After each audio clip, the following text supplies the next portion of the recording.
ଆମଦାନୀ ରପ୍ତାନି ଖେଳ। ଆମଦାନୀ ବୋଲେ କଣ ନା ଯୋଉ ଜିନିଷ ଆମ ପାଖରେ ନାହିଁ ସେଟା ଆମେ ଅନ୍ୟ ଜାଗାରୁ ଆଣୁଛନ୍ତି ତାକୁ ଆମେ କହୁଛନ୍ତି ଆମଦାନୀ।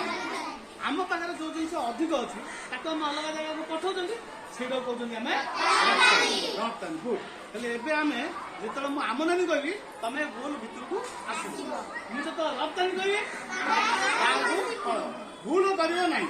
ଦେଖିବା ଆମଦାନୀ ରପ୍ତାନି ଆମଦାନୀ ଆମଦାନୀ। ମୁଁ ତମକୁ ଏବେ ପୁଡ଼ିଆରେ କିଛି ଜିନିଷର ନାଁ ଲେଖାଇଛି। ଏଇଥିରୁ କିଛି ଜିନିଷ କଣ ହଉଛି ଆମ ଅଞ୍ଚଳରେ ମିଳୁଛି ଆଉ କିଛି ଜିନିଷ ଆମ ଅଞ୍ଚଳରେ ତମେ ଏହାକୁ ଖୋଲିବ। ଖୋଲିକି ଏ ଯୋଉ କାଗଜ ନାହିଁ ଏ କାଗଜରେ ଅଛି ନା ଏ କାଗଜରେ ଆମ ଅଞ୍ଚଳରେ ମିଳୁଥିବା ଜିନିଷ ଆମ ଅଞ୍ଚଳରେ ମିଳୁନଥିବା ଜିନିଷକୁ ଲେଖିବ ହେଲା। ଠିକ ଅଛି ନିଅ କର। ହେଇଗଲା ସବୁ ସମସ୍ତେ ଲେଖିଦେଲ। କଣ କଣ ଲେଖିଛ କାହିଁ ଅଲଗା କରିଛ? ଆଚ୍ଛା ବଢିଆ ହେଲା। ହଁ ଠିକ ଠିକ ଠିକ ଲେଖା ହେଇଯାଇଛି। କଣ କଣ ଲେଖିଛ କାହିଁ ଦେଖିବା। ତୁମ ଅଞ୍ଚଳରେ ପ୍ରଚୁର ପରିମାଣରେ ମିଳୁଥିବା ଅଗ୍ର ଲୁହା ମାଛ। ଆଚ୍ଛା ଆଚ୍ଛା ହଉ ସବୁ ଠିକ ଅଛି ବଢିଆ ହେଲା ହେଲା। ଆଚ୍ଛା ଆମେ ଏବେ ଆଉ ଗୋଟେ କାମ କରିବା। ଏଇଟା ତ ହେଲା ପକେଟରେ ଲେଖିଲ ତାପରେ ଆଉ ଗୋଟେ କାମ କରିବା। ଏଇଥିରେ ନିଅ ଆଉ ତମ ମନରୁ ତମ ଅଞ୍ଚଳରେ କଣ କଣ ମିଳୁଛି ଆଗେ ଲେଖିବ ଆଉ ତମ ଅଞ୍ଚଳରେ କଣ କଣ ମିଳୁନି ବା କମ ପରିମାଣରେ ମିଳୁଛି ସେ ଧୀରେ ଧୀରେ ଲେଖିବ। ଧର ସମସ୍ତ ହେଲା ଧର ନିଅ ଦେଖ ଜଲ୍ଦି ଜଲ୍ଦି ଲେଖ।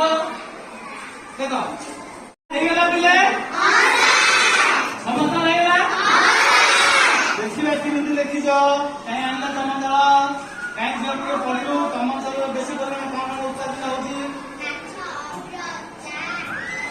ଗୁଆପତ୍ର ଧାନ। ଆଚ୍ଛା ବିରି କୋଳଥ ଆଖୁ କପା ଚାଷ ହେଲା ସବୁ ଠିକ ନା? ଲେଖିଛ ଭଲ ହେଲା। ଏବେ ଆମେ ଆଉ ଟିକେ କାମ କରିବା। ଆଉ କଣ କରିବା ନା ଆମ ଦେଶରେ କଣ କଣ ମିଳୁଛି ଆମ ଦେଶରେ କଣ କଣ ପ୍ରଚୁର ପରିମାଣରେ ମିଳୁଛି ତା ଉପରେ ଟିକେ ଆଲୋଚନା କରିବା। ତମେ ଏଇଥିରେ ଆମ ଦେଶରେ କଣ କଣ ମିଳୁଛି ସେଇଟା ଦେଖିବ। ଧର ଆମ ଦେଶରେ କଣ ଅଧିକ ମିଳୁଛି ଆମ ଦେଶରେ କମ ମିଳୁଛି ସେଇଟା ବିଷୟ କରିବ ହେଲା। ଠିକ ଅଛି। ଆମେ ଏଥର ଆମଦାନୀ ମାନେ କଣ ରପ୍ତାନି କଣ ମାନେ କଣ ଜାଣିବ ସେ ବିଷୟରେ ଜାଣିବ। ଆମଦାନୀ ମାନେ କଣ ଦେଖ ଆମଦାନୀ ଅନ୍ୟ ରାଜ୍ୟ ତଥା ଅନ୍ୟ ସ୍ଥାନରୁ ଆମର ବ୍ୟବହାର ପାଇଁ ବିଭିନ୍ନ ଦ୍ରବ୍ୟ ଆଣିବାକୁ ଆମଦାନୀ ମଧ୍ୟ କୁହାଯାଏ। ଆମେ କଣ ଆମଦାନୀ କରୁଛନ୍ତି ନା ସାର ଟିଣ କାଗଜ ଖାଇବା ତେଲ ଲବଣ ଇତ୍ୟାଦି ଆମ ଦରକାର ପଡୁଛି ତେଣୁ ଆମେ ସେଗୁଡାକ ଆଣୁଛୁ।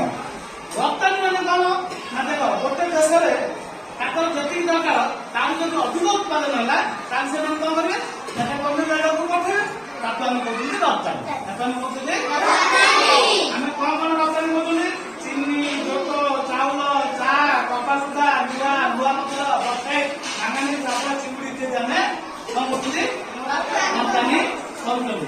ବୁଝିଲା?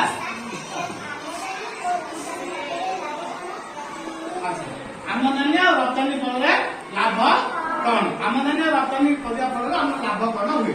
କଣ ଲାଭ ହୁଏ ନା ଆମଦାନୀ ଆଉ ରପ୍ତାନୀ କରିବା ଫଳରେ ଆମର ଜିନିଷ ସବୁ ବଣ୍ଟା ବଣ୍ଟି ହେଇପାରୁ। ଯେ ଆମକୁ ଯାହା ଦରକାର ଆମେ ଅନ୍ୟ ଜାଗାରୁ ଆଣିପାରୁ। ଆମକୁ ଯାହା ଆମ ପାଖରେ ଯାହା ବଳକା ଆମେ ତାକୁ କଣ କରୁ ବଳକା ଯାହା ଆମେ ଅନ୍ୟ ଜାଗାରୁ ଦେଇପାରୁ। ଫଳରେ ଆମର ଯୋଉ ଜିନିଷ ନଷ୍ଟ ହେଲେ ଆମକୁ ଯାହା ଦରକାର ମଧ୍ୟ ତାହା ମିଳିଯାଏ ହେଲା। ବଢିଆ ପ୍ରଶ୍ନ।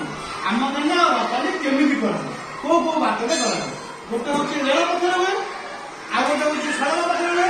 ରେଳ ପଥରେ ଟ୍ରେନ ହୁଏ ସଡ଼କ ପଥରେ କଣ ହୁଏ ଆମର ବିଭିନ୍ନ ଟ୍ରକ୍ ଆଉ ଯେତେ ସବୁ ଜିନିଷ ପରିବହନ କରିବା ପାଇଁ ଯୋଉ ଯନ୍ତ୍ରପାତି ଅଛି ସେଇଟା ହୁଏ। ବାକି ଜଳ ପଥରେ ବି ହୁଏ। କୋଉଠି ହୁଏ ଜଳ ପଥରେ କୋଉଠି ହଉଛି ଜାହାଜରେ କୋଉଠି ଆଉ ଆକାଶ ପଥରେ ମଧ୍ୟ ହୁଏ ଉଡ଼ାଜାହାଜରେ। ସେଇଠି ଯୋଉଟା ଭାରି ଭାରି ଜିନିଷ ଯୋଉଟା ମୂଲ୍ୟବାନ ଜିନିଷ ସେମାନେ ସବୁ ସେଇଥିରେ ବୁଝା ପଡ଼ିଲା। ଆଚ୍ଛା ଆମେ ଯଦି ଆମଦାନୀ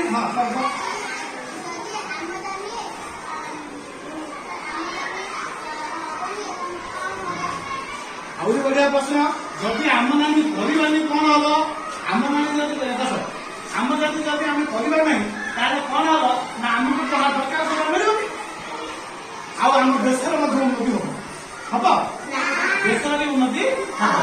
ଆଚ୍ଛା ଯଦି ଜିନିଷ ନ ମିଳିଲା ଚୋରି ଡକାୟତ ଦେଇଦେବ ହବ ନା ନାହିଁ ଚୋରି ଡକାୟତ ଦେଇଦେବ ଯାହାଫଳରେ ବିଭିନ୍ନ ବିଭ୍ରାଟ ମଧ୍ୟ ସୃଷ୍ଟି ବୁଝା ପଡ଼ିଲା ସମସ୍ତଙ୍କୁ ଜାଣିବା ଆମଦାନୀ କଣ ଆମ ରପ୍ତାନୀ କଣ କୋଉ କୋଉ ବାଟରେ ହୁଏ ଜାଣିଲ ଏବେ ତମକୁ କେତେଟା ପ୍ରଶ୍ନ ମୁଁ ଦଉଛି ତାର ଉତ୍ତର ତମେ ଲେଖିବ ନିଅ ଦେଖ ନିମ୍ନ ଦ୍ରବ୍ୟ ଗୁଡ଼ିକ ମଧ୍ୟରୁ କେଉଁଗୁଡ଼ିକୁ ଆମେ ଆମଦାନୀ କଲେ ନାହିଁ ଆଉ କେଉଁଗୁଡ଼ିକ ବହୁତ ପ୍ରଶ୍ନ ଲେଖିଛି ତମେ ସମସ୍ତଙ୍କୁ ମୁଁ ପ୍ରଶ୍ନ ଦଉଛି ତମେ ତାର ଉତ୍ତର ଲେଖିବ ହେଲା ବଢିଆ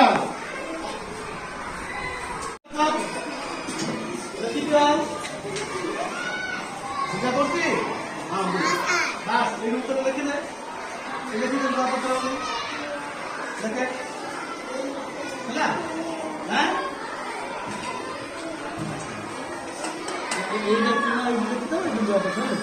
ହେଲା ତ ହେଇଗଲା ସମସ୍ତଙ୍କର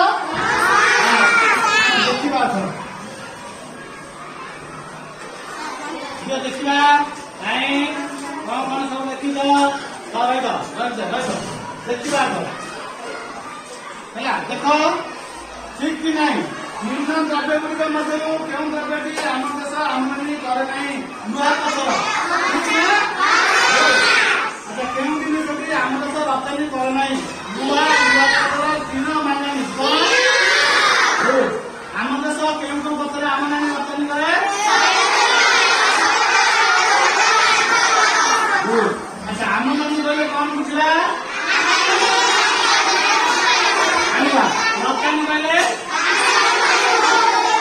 ବହୁତ ବଢିଆ ମତେ ଏଇଟା ଆମେ ଦେଇଦିଅ ଏଥର ଆଉ ଗୋଟେ କାର୍ଯ୍ୟ ଫଟୋ ଦେବି ତମେ ସେଇଟା ନେବ ଘରେ କରିକି ଆଣିବ ଆମେ ଆମଦାନୀ ରପ୍ତାନୀ ବିଷୟରେ ପୁରା ଜାଣିଲେ ଆମଦାନୀ ମାନେ ଅନ୍ୟ ଜାଗାରୁ ଆଣିବା ଆମକୁ ଯାହା ଦରକାର ଆଣିବା ରପ୍ତାନୀ ମାନେ ଆମ ଜାଗାରେ ଯାହା ବଳକା ହଉଛି ଆମେ ତାକୁ ଦେବା ଆକୁ କଣ କରୁଛନ୍ତି ଆମେ ଚାରିଟା ପଥ ରହୁଛନ୍ତି ରେଳପଥ ସଡ଼କ ପଥ ଆକାଶ ପଥ ଆଉ ବଢିଆ କଥା ଆମଦାନୀ ରପ୍ତାନୀ ହେବା ଫଳରେ କଣ ହଉଛି ନା ଦେଶ ଦେଶ ଭିତରେ ଭଲ ସମ୍ପର୍କ ରହୁଛି ଆମର ଯେମିତି ଜାପାନ ଆମେରିକା ରୁଷିଆ ଏଇ ଦେଶମାନଙ୍କ ସାଙ୍ଗେ ଆମର ଭଲ ସମ୍ପର୍କ ସେମାନେ ଆମର ବନ୍ଧୁ ରାଷ୍ଟ୍ର ବନ୍ଧୁ ଦେଶ ନାଇଁ ତାପରେ ଆମର ଆବଶ୍ୟକତା ସବୁ ମଧ୍ୟ ପୂର୍ଣ୍ଣ ତମେ ଏବେ ପିଲେ ଏଇଟାକୁ ନବ ସମସ୍ତଙ୍କୁ ଦେବି ନବ ନେଇଥିଲେ ଲେଖାଇଛି ଆମଦାନୀ ରପ୍ତାନୀ ଯୋଗାଯୋଗ ପରିବହନ ଇତ୍ୟାଦି ଶବ୍ଦକୁ ନେଇକି ଗୋଟେ 30ଟା ଶବ୍ଦରେ ଗୋଟେ ଅନୁଚ୍ଛେଦରେ ଲେଖିବେ ଗୋଟେ ପାରାଗ୍ରାଫ ଲେଖିବ ଏଇଠି ଲେଖିବ ହେଲା ଆଉ କଣ କରିବ ନା ତମ ଦେଶରେ